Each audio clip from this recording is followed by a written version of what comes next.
La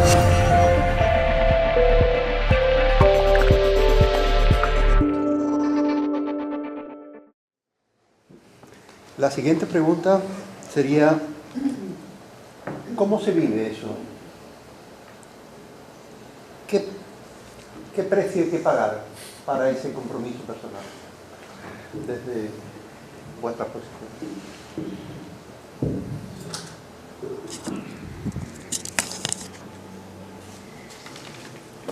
Yo creo que este es el aspecto más fundamental de todo lo que hagamos en nuestra vida, ¿no? Hasta qué punto uno se compromete personalmente, y creo que empieza en un hacer interno, porque normalmente hablamos de hacer y nos referimos ya a hacer cosas, pero si la semilla de la espiritualidad no empieza adentro y las cosas que están desordenadas dentro nos empiezan a ordenar, a poner bien, definitivamente no van a ponerse bien las cosas fuera. Esta es mi experiencia, pero también lo que vemos reflejado en el mundo, ya que lo exterior siempre refleja lo que pasa en nuestro interior. Y si miramos a nuestro alrededor y miramos nuestro mundo, quizás nos está llamando a revisar qué está pasando dentro de nosotros, cuál es la voz que estamos escuchando. Y es que veo que somos muchas voces hablando, pero mi sentimiento, mi compromiso personal es que a lo mejor no quiero hablar tanto y quiero ser más, quiero entender más en profundidad, quiero hacer más en el sentido de actuar de verdad, en coherencia. Y en primer lugar tengo que coordinarme a mí misma. Puedo coordinar, organizar muchas cosas por el papel que tengo, por ejemplo, en la organización, pero si no me coordino a mí misma, ¿qué espiritualidad tengo? ¿No? Entonces, en ese sentido, la coherencia que también se mencionaba al principio, de que lo que pienso, lo que digo, lo que hago, tenga realmente una igualdad. Para mí eso es profundidad, es responsabilidad, es toma de conciencia, y también me da un sentido de mi verdadera identidad, porque creo que todo lo que uno tome responsabilidad necesita antes un tiempo de silencio. No podemos separar, ¿no?, el silencio, la reflexión, la contemplación de nuestras vidas, de todo lo que hagamos, de nuestro trabajo, de nuestras vidas familiares. Creo que lo hemos de integrar en todo, y este es mi compromiso desde el momento que, digamos, me involucré más, ¿no?, en la espiritualidad. Cada día. Y me levanto muy temprano precisamente porque siento que el tiempo y la atención es necesaria a nuestro cuidado espiritual. No el tiempo que me sobra. Si tengo 5 minutos, rezo. Si tengo 5 minutos, medito. No. Ha de estar integrado. He de ser consciente de todo lo que hago. De hecho, llevarlo a mis acciones, mientras cocino, mientras hablo con alguien, mientras voy caminando de un lado para otro, mientras riego las plantas. Es decir, creo que la espiritualidad tiene que ver con esto, y este es mi compromiso, y que intento poner atención cada día. Pero también necesito como ese tiempo para estar en soledad. Y si no hay tiempo, buscarlo. Creo que es fundamental hoy en día, porque de esa forma es más fácil que no solo salgan voces teóricas, sino que salgan voces de sabiduría. La diferencia entre dar conocimiento, información, a compartir sabiduría, a compartir esa verdad, tiene que ver con nuestras propias vidas y con lo que vibramos realmente. Cuanto más verdad hay en nosotros, más esa verdad se integra de forma natural en todo lo que hacemos. Y ahí creo que es una cuestión de poner mucha atención, ¿no? Especialmente una atención interna, honesta. También siento que ha de haber un sentido de pertenencia, especialmente pertenecerse a uno mismo. Decido, pues, no tomar sufrimiento de las cosas o de las personas y ser capaz de dar lo mejor de mí mismo, que es también como un sentido de propósito en nuestra vida. Si soy profesor, pues ser el mejor profesor. Si soy madre, pues ser la mejor madre. Pero no con ego, sino porque siento que es lo mejor que puedo dar. Creo que ese es un compromiso sano, porque nos ayuda a estar en bienestar y nos ayuda a vivir mejor. Los obstáculos en la vida nos van a venir sí o sí, pero la vida no está en contra de nosotros, al menos así lo pienso, y la espiritualidad nos ayuda a que nuestra vida realmente la vivamos en mayor armonía y respetemos, sobre todo respetemos a los demás, cómo viven sus vidas, y podamos compartir lo mejor de cada uno y aprender también lo mejor de otros. Muchas gracias. Goyo, misma pregunta. ¿Cómo vives la espiritualidad? Bueno, pues... ¿Tu compromiso personal? Claro, yo voy a hablar un poquito de lo que es mi experiencia. A mí me lleva al budismo un sufrimiento fuerte, el haber tocado fondo y haber llegado a un momento en el que no encuentro sentido ni gusto por la vida. Esto, en principio, parece muy grave, ¿verdad?, el sufrimiento. Pero hemos dicho hace un momentito que intentamos superar la dualidad. En ese sentido, hoy veo que ese sufrimiento fue estupendo, porque si no es un sufrimiento que te ahoga hasta el punto de acabar contigo, si estás un poco atento, en ese mismo sufrimiento hay mucho de, no sé si usar la palabra santo, hay mucho de santo ahí, porque es lo que de alguna manera me puede despertar. El sufrimiento, cuando uno se siente mal y intenta de alguna manera salir de ahí, puede encontrarse con una salida. La salida puede venir en muchas direcciones. Aquí hay varias posibilidades en la mesa. La mía fue esta.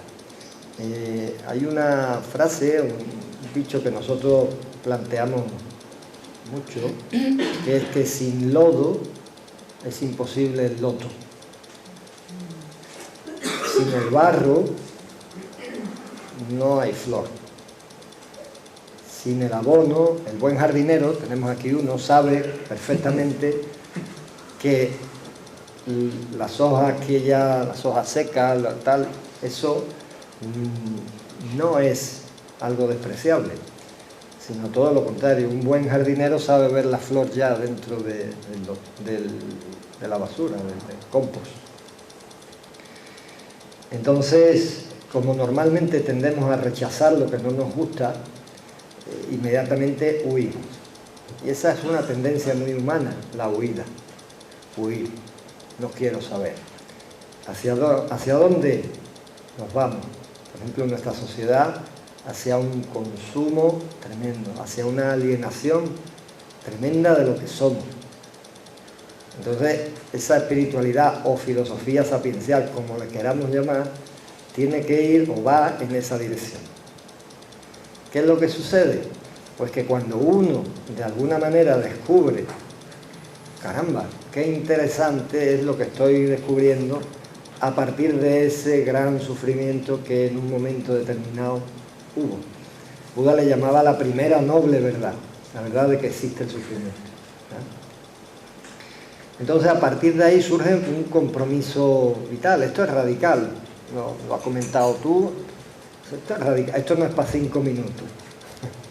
Esto es algo que te tiene que calar hasta lo más profundo. Yo creo que en eso vamos a estar de acuerdo los 4 totalmente.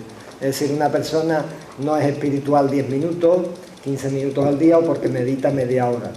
El trabajo es dormido, despierto, trabajando, caminando en cada momento. De hecho, puede haber formas, digamos, más formales, valga la redundancia, como es sentarse a meditar, sentarse a rezar, pero eso tiene que estar impregnando el resto de las 24 horas. Si no, es una pose, postura, no cala, no es auténtico.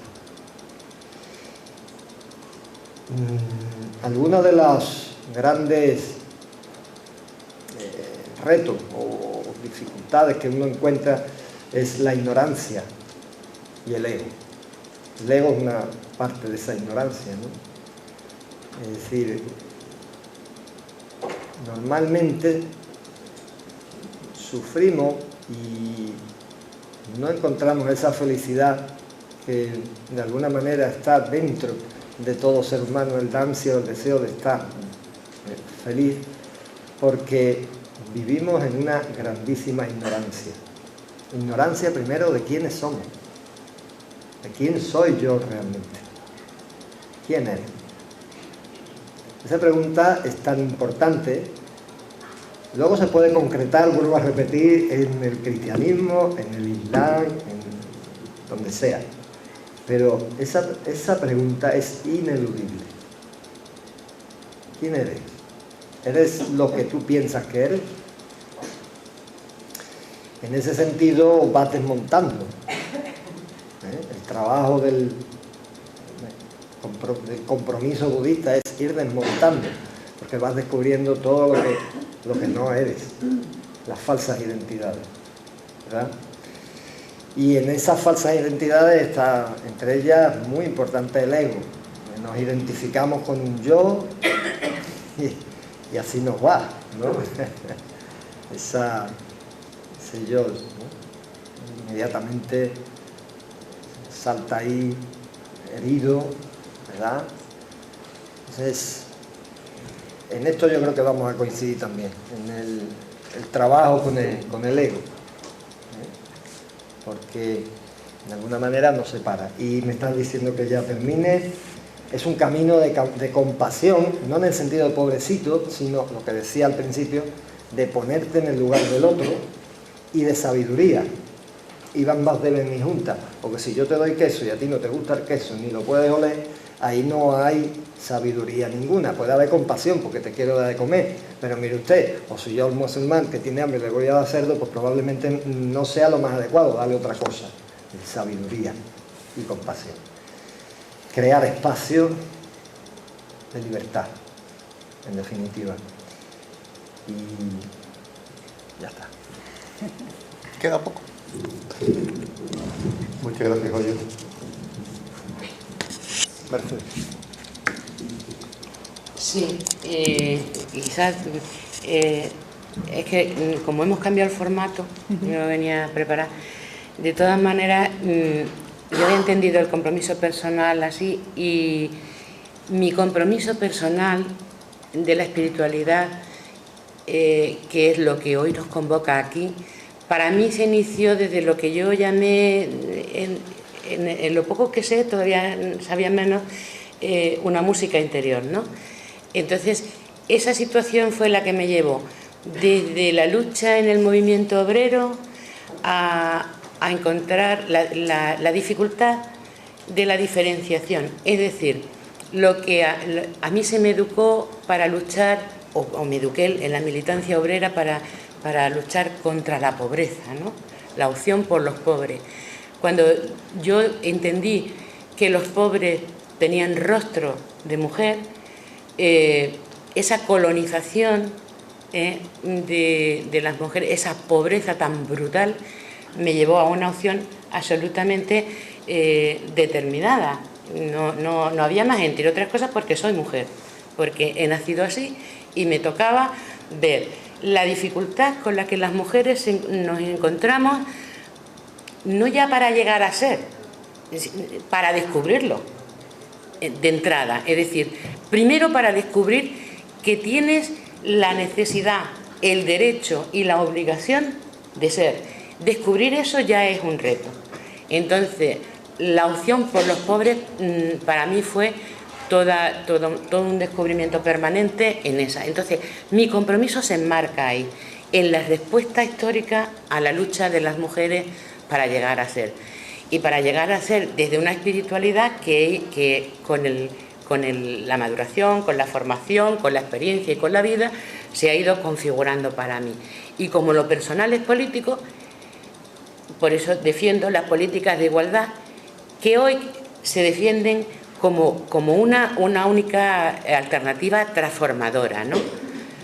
Pero ante los cambios que se están produciendo y los objetivos políticos actuales, porque ya vemos como tenemos se está confundiendo, es decir, hoy difícilmente los partidos y los grupos políticos se pueden liberar de la propia constitución de un fin en sí mismo. Al menos esa es mi análisis y mi experiencia, ¿no? Y entonces yo veo que la fortaleza histórica de la dimensión política, de la espiritualidad de las mujeres que comentaba antes como anécdota, es que el objetivo ha sido tanto lo he encontrado en la Biblia como en la vida, como en la experiencia de vida, ¿no? Personal y colectiva. Es poner en el centro el cuidado de la vida. Y ese ha sido siempre un objetivo. Entonces, con conciencia de ello o sin conciencia de ello, pero la vida en el centro.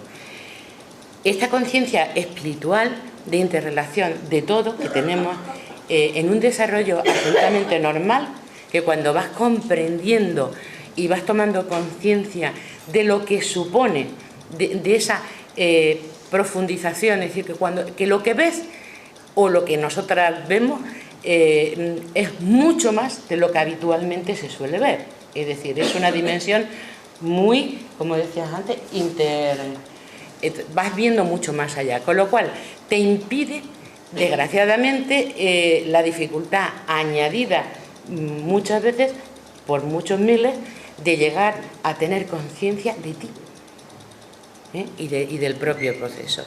Entonces, en esta conciencia espiritual de interrelación de todo, de no separación, de no dualidad radical, que es una nueva conciencia, que es una nueva cultura, que afecta a todas las dimensiones de nuestra experiencia, afecta a la economía, ¿qué mujer no tiene problemas con el dinero?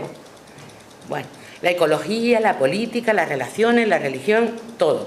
En este modelo integrador, en el que históricamente yo he visto y he descubierto que hemos hecho posible la existencia humana, y ha sido siempre una constante, es un modelo en el que el trabajo no es sinónimo de empleo, sino de tareas. Esto es un nuevo concepto que ahora se está articulando políticamente, cuando esto es ancestral en la vida de las mujeres, ¿no? Y por lo tanto es una superación del concepto del trabajo como asalariado. Lista de tareas que además no pueden ser sustituidas en su totalidad por el mercado, con su modelo economicista. Podríamos decir más salvajadas, pero bueno. Por lo tanto, como lo personal es político, depende de la subjetividad y espiritualidad de cada persona. Ese modelo nuestro, de las mujeres, es un modelo de hondura y no de superficie. No es exportable, por lo tanto, en su totalidad, porque parte del respetuoso protagonismo de la experiencia de la realidad geocósmica de cada ser. Y ahí hay, además de los egos, hay muchas más cosas, ¿no? En esta nueva visión o modelo o paradigma que nace del despertar de la conciencia, al que las mujeres llegan con muchísima dificultad,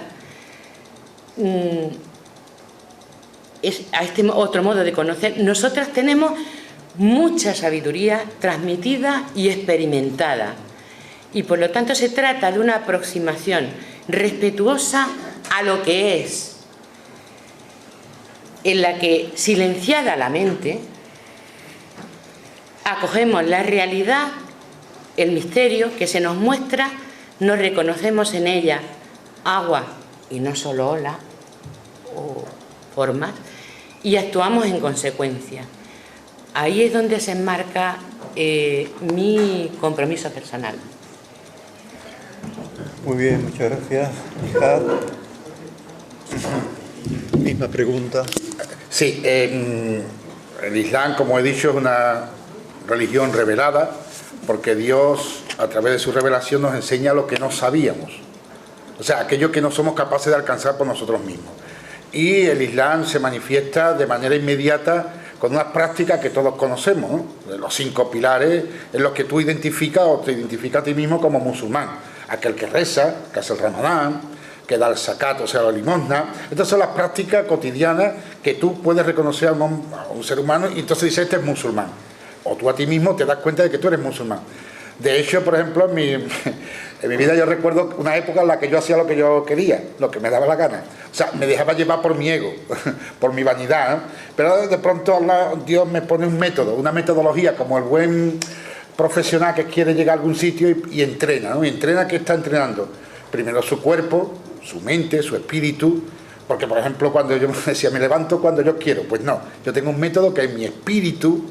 Mi mente me dice, me tengo que levantar a tal hora y tengo sueño, pero mi espíritu, mi voluntad se entrena de tal manera que sobrepasa a mi vanidad o a mi flojera, digamos, ¿no? Este método, que se llama Islam, es un primer paso. Pero cuando tú interiorizas lo que de eso sale, o sea, las prácticas te llevan a algún sitio, a eso se le llama imán, que sería el segundo nivel en ese camino de la espiritualidad que se subyace en aquello que Allah, donde te guía, ¿no? Y el que ha alcanzado no solamente el nivel de la práctica, sino un nivel poco más profundo o profundo, se le llama imán.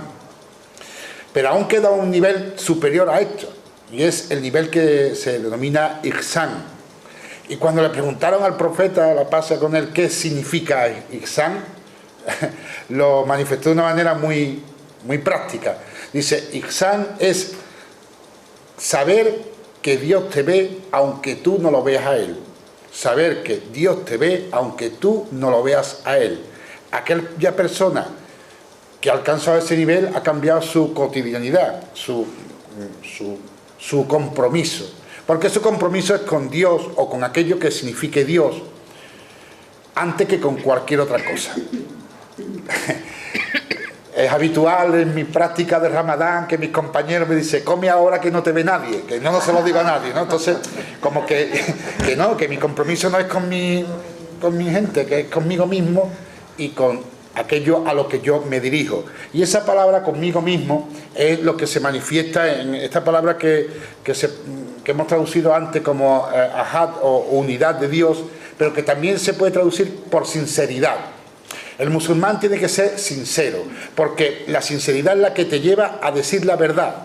Y la verdad es la verdad. Hay gente que le llaman al barro Dios o a la mentira le llaman de otra manera. Y eso es lo que es. Hay que ser sincero con las cosas, con lo que somos conscientes, y esa sinceridad es la que nos lleva a cambiar nuestra forma de vida y tener un compromiso real. Y que no depende de los demás, sino de ti mismo y de tu capacidad de apertura y de conocimiento. Esa es la palabra ikhlas o sinceridad en el Islam, que veréis, el profeta, la pasa con él, que es nuestro modelo, ¿no? Nuestro maestro, nuestro ejemplo, nos enseñó a rezar, nos dijo de esta manera se reza, ¿no? Y es curioso porque cuando en la oración hay un momento en el que tú accedes a la unicidad, al mundo del tawhid o al mundo del encuentro con Dios, por ejemplo, ¿no? Podríamos decirlo así, al encuentro con Dios. Pero una vez que tú has encontrado a Dios, o sea, la verdad que subyace en la realidad, no te quedas allí, como haría en otras espiritualidades. El encuentro con Dios te disuelve en la unicidad. No te disuelves. El profeta nos enseñó a volver al mundo y transformar el mundo con ese conocimiento adquirido. Hemos adquirido un conocimiento y ahora venimos al mundo y lo transformamos, como Él lo transformó, como lo transformamos cada uno de los musulmanes en nuestro día a día, sabiendo esa realidad que se nos ha abierto a nuestro conocimiento, a nuestro corazón, y que no podemos dejar de decir que todos somos uno, que todo cuanto existe es uno único, que no hay diferencia entre tú y yo ni nada de lo que nos rodea. Esa realidad que tú has descubierto en ese encuentro con tu Señor te transforma de tal manera que tu compromiso no puede ser más que parte de tu experiencia espiritual o de tu realidad islámica, ¿no? Y eso es lo que nos hace, como musulmán, tener un compromiso diario que no nace más que de nuestra sinceridad, ¿no? Después, por ejemplo, podríamos hablar un poquito más, pero lo dejaremos para la siguiente pregunta. De acuerdo, muchas gracias.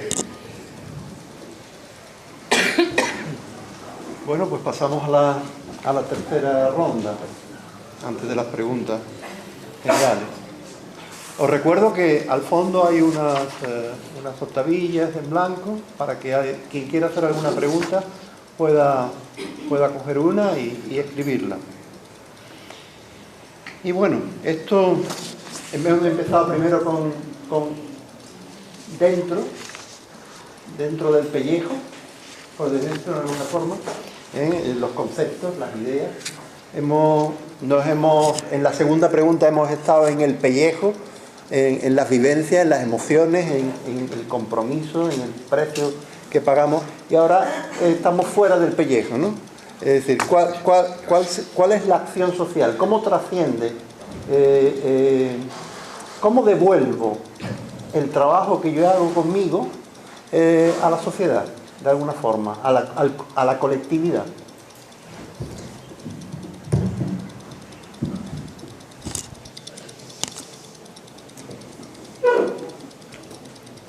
Creo que es fundamental esa traducción de nuestro mundo interno a nuestro mundo externo, porque finalmente,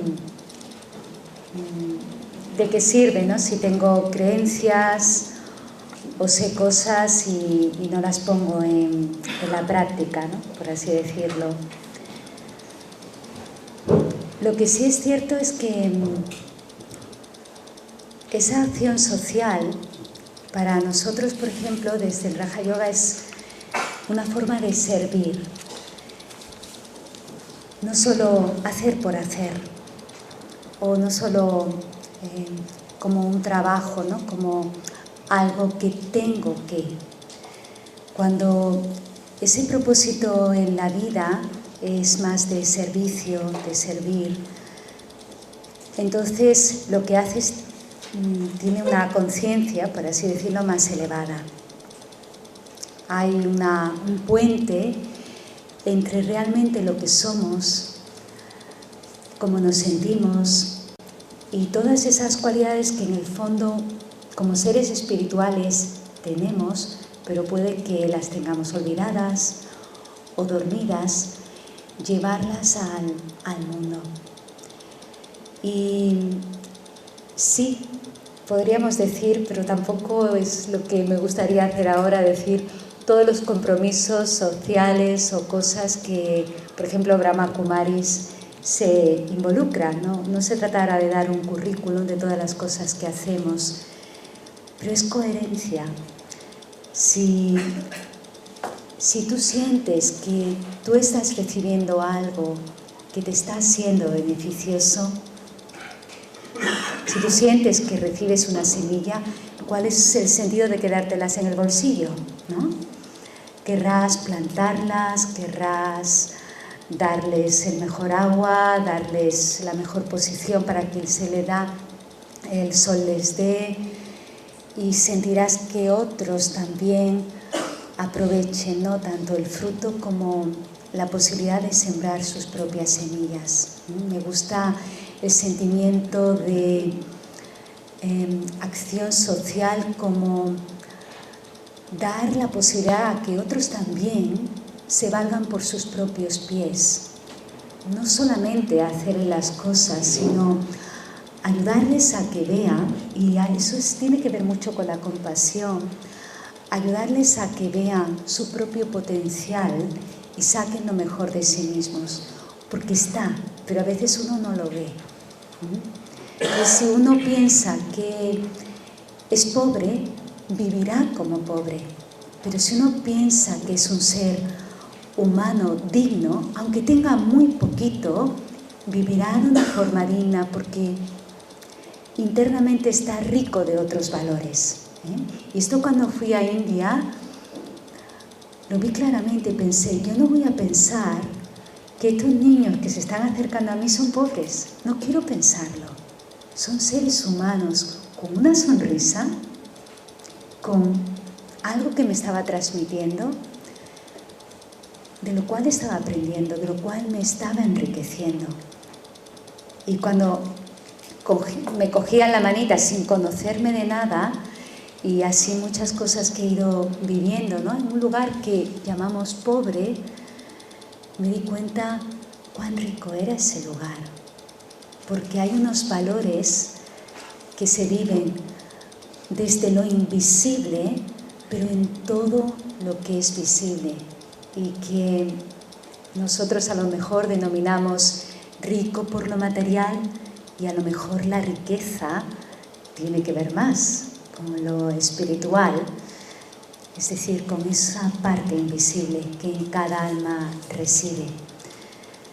Entonces sí, siento que tenemos que llegar a la sociedad para ser puentes unos con otros, aprender a comunicarnos. Pero mi sentimiento es que un día nos comuniquemos más con los ojos. Quiero decir que con la mirada sepamos lo que queremos decirnos y nos transmitamos tanto, sin necesidad de... Un día nos reuniremos aquí, a lo mejor simplemente nos miraremos, sentiremos esa paz, pero todavía tenemos mucho que decir, porque hemos dicho cosas que nos han separado, y entonces tenemos que actuar para, como decía antes, ¿no?, ordenar en la sociedad todo lo que se ha desordenado. Y creo que fundamentalmente se basa en un equilibrio en nuestras propias vidas. Que tengamos tiempo para nosotros, para recargarnos espiritualmente, para empoderarnos internamente, para que los obstáculos que la vida de por sí nos ofrece, que siento que son como lecciones que nos ayudan a formarnos más, y que la vida es un aula, pues seamos buenos estudiantes y las vayamos aprendiendo y mejorando. Pero también el hecho de compartir nuestros aprendizajes con otros. Ahí es donde radica más esa acción social, siempre desde mi propia transformación. Creo que eso es fundamental en la espiritualidad. Finalmente es ver las cosas que tenemos que cambiar, sea ego, sea ignorancia, sea ira, sea lo que sea, transformarlo. Esa es la mejor semilla de la espiritualidad que podemos sembrar en nosotros y ayudar a que otros también pues se den cuenta, ¿no? Y ayudarles a despertar. Yo no puedo despertar a nadie, pero puedo ayudarles a que despierten. Muy bien, muchas gracias. Goyo.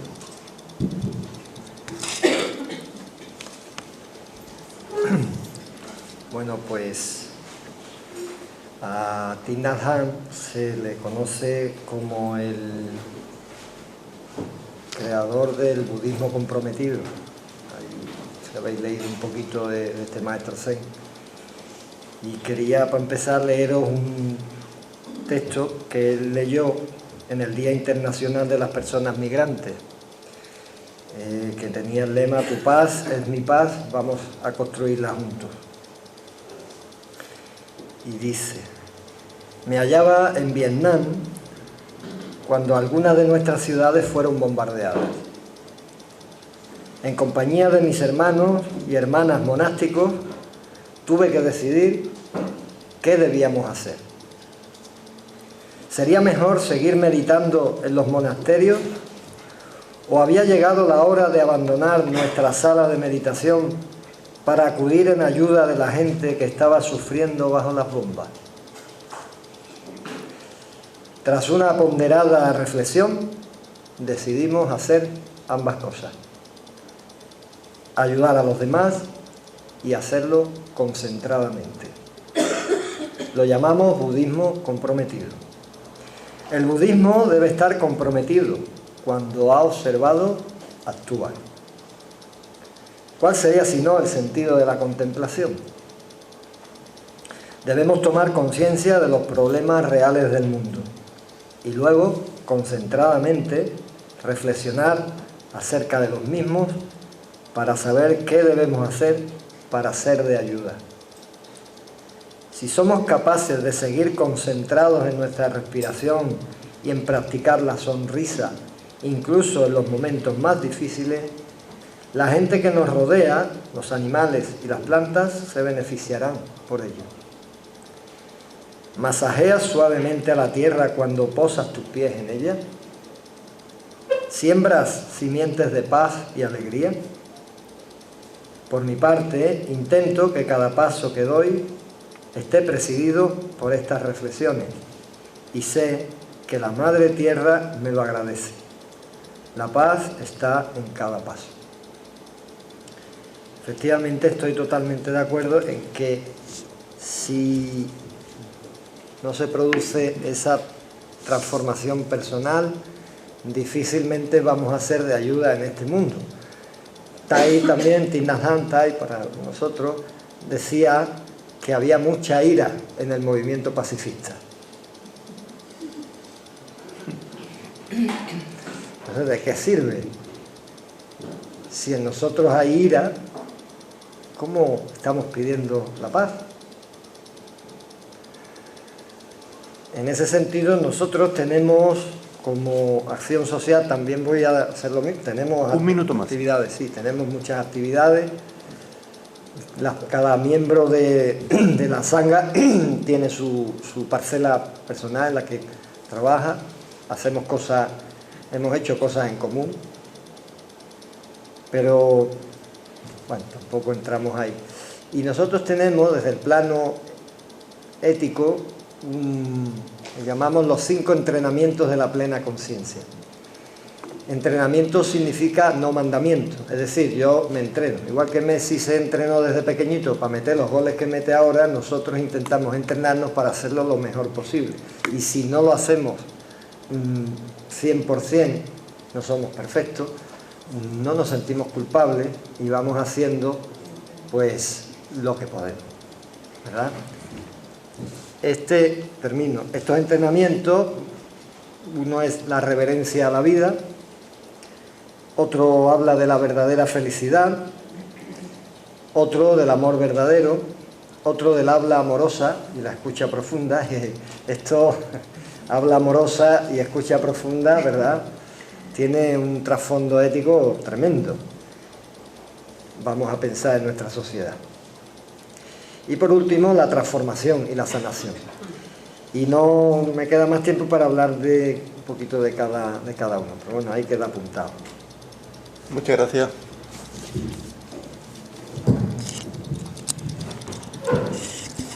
Sí.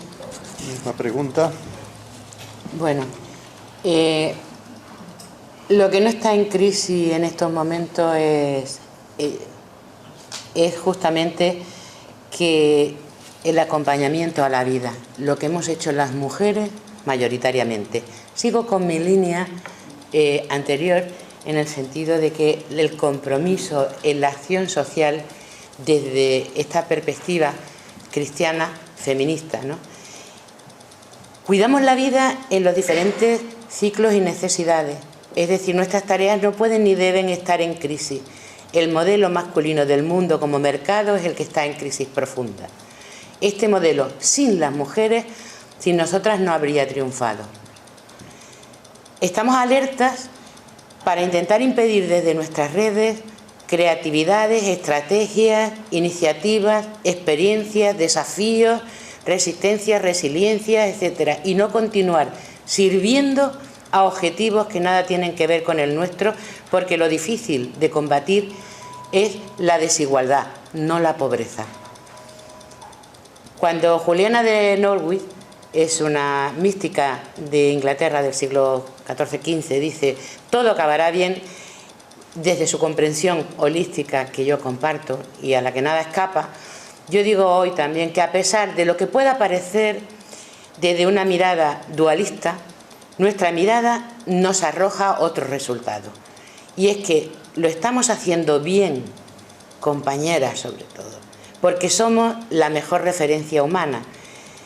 Hemos construido mucho y en lo que se nos ha dado y la paciencia histórica que hemos de tener, no puede perder de vista el crecimiento de tantos valores que van emergiendo en nuestras sociedades y que no han nacido como hongos mágicos. Es el resultado de mucha entrega, donación y trabajo. Únicamente hemos de seguir trabajando sin perder de vista la espiritualidad ancestral para nuestro objetivo político, que no es otro que hacer posible la vida. Es decir, nosotras estamos comprometidas en distintas realidades, de tipo político, social, dependiendo cada una de sus posibilidades, de su momento, de circunstancias familiares y de su propio proceso personal. Pero realmente lo que sí, en lo que sí nos unimos, y cada vez más, es en esta valoración. Es decir, lo que emerge como nuevos valores para nosotras no es nuevo. Lo que pasa es que estamos poniéndole nombre y apellido. Y en ese proceso de descubrimiento de valor, es decir, porque nadie pone en tela de juicio el cuidar. Lo que sí pone, es decir, quién, cómo, cuándo y de qué manera, ¿no? Hasta que alguien nos dijo que cuidar cuesta, no se empezó a valorar y a mirar de otra manera. Y como esos muchísimos ejemplos que tienen que ver con hacer posible la vida. El sufrimiento de muchísimas mujeres que llevan sobre sus espaldas el paro, la droga, y etcétera, etcétera, etcétera, como consecuencia de la situación en la que estamos viviendo, y teniendo además siempre el horizonte de las últimas, de aquellas que están en mucho peor condición que nosotras aquí, es lo que nos vincula como movimiento local, nacional, y trabajamos en red. Y cada vez nos importa menos el apellido y la forma. Pero ahí estamos. Y en esa nueva escala de valores a la que ya reconocemos y vamos poniendo nombre y apellido, sin renunciar en absoluto a que realmente esa transversalidad no le pertenece a nadie. Son valores. Ahí te lo dejo, compañero. Gracias. Muchas gracias. Jihad. Alhamdulillah. Veréis, en cierta ocasión se le acercaron algunos de los compañeros del profeta en la mezquita y le hicieron una pregunta muy directa y muy concreta, ¿no? ¿Cuáles son los mejores musulmanes, ¿no? ¿Cuáles son los mejores de nosotros? Y la respuesta del profeta fue aquel que cuida a los huérfanos y da de comer a los pobres. Yo creo que aquellas personas estaban esperando que le dijeran el que más reza, el que más tiempo se lleva en el templo o de la espiritualidad, o que más... Y no, la respuesta de él fue precisamente en esa transformación espiritual que se da con el Islam, ese compromiso que se adquiere a nivel personal, se tiene que manifestar necesariamente en la defensa de los más débiles. Los huérfanos, los pobres en concreto. Pero tal vez a consecuencia de estas palabras, al poco tiempo se le acercaron los pobres del pueblo y le preguntaron, oye, nosotros no podemos hacer caridad porque somos pobres, no vamos a ganar entonces mérito ante Dios. Y entonces él le contestó, a veces, una sonrisa es caridad, ¿no? A veces. Entonces, de esa manera uno se hace beneficiario de toda esta integración entre nuestra espiritualidad y nuestro entorno social. Quiero recordar las palabras, bueno, el espíritu de aquellos sabios andalusíes cuando nos recordaban que el motivo por el que Dios crea al universo es por el amor de Dios a su criatura. Y si Dios ama a su criatura, yo también la amo. Nosotros también los amamos. Amamos a su criatura, incluso a los malos, porque son criaturas de Dios, ¿no? Dios los ha creado, y sin embargo algo bueno tendrá, y estoy necesariamente obligado a amarlo, porque esa caridad a la que hemos hecho referencia empieza por lo más cercano, no con lo más lejano, sino con lo más cercano. Y a veces el más cercano a nosotros es vecino, que no es musulmán, o como en el caso del profeta, que era un judío. O sea, la caridad del profeta empezaba con su vecino, y de esa manera desarticulaba muchas veces el pensamiento lineal que nosotros tenemos de merecer o no merecer cosas, o de a quién o cómo hacemos nuestra acción social. En concreto, si mis compañeros no lo han hecho, hacer una cuantificación de nuestra labor social, yo tampoco la voy a hacer, pero sí quiero resaltar el hecho de que desde la comunidad islámica tenemos una gran necesidad de esta solidaridad con nosotros mismos, porque somos los marginados de los marginados, los pobres entre los pobres, los inmigrantes, una comunidad que está no solo por su aspecto económico, sino también por la criminalización que se hace de ella, ¿no? Su constante justificación que tenemos que hacer ante los vecinos de quién somos y de por qué hacemos lo que hacemos. De tal manera que la acción social entre nosotros es algo importante, ¿no? Importante. Y cuando he nombrado la actividad que realizamos en el barrio, quiero destacar que también queremos formar parte de él, que se nos note que somos parte del barrio, que no somos ajenos a él, ¿no? Y algunos de los cuestiones sociales en las que participamos pues nos satisface mucho, porque de esa manera hacemos de la espiritualidad algo tangible y algo concreto, ¿no? A veces se manifiesta en una gran olla en Ramadán con los pobres. Muchos nos rezan durante el año, ¿verdad? Pero se acercan a la mezquita a comer en ese momento. Y así tiene que ser, porque esa es su dimensión o su capacidad, ¿no? Y bueno, a veces pues esto nos satisface, ¿no? Así que la acción social es parte de nuestra espiritualidad, y si no, lo más importante, ¿no? Donde se manifiesta, ¿no? Y bien, hasta aquí quería comentar. Como has sido el más disciplinado en tiempo, tienes un minuto para vender tu libro.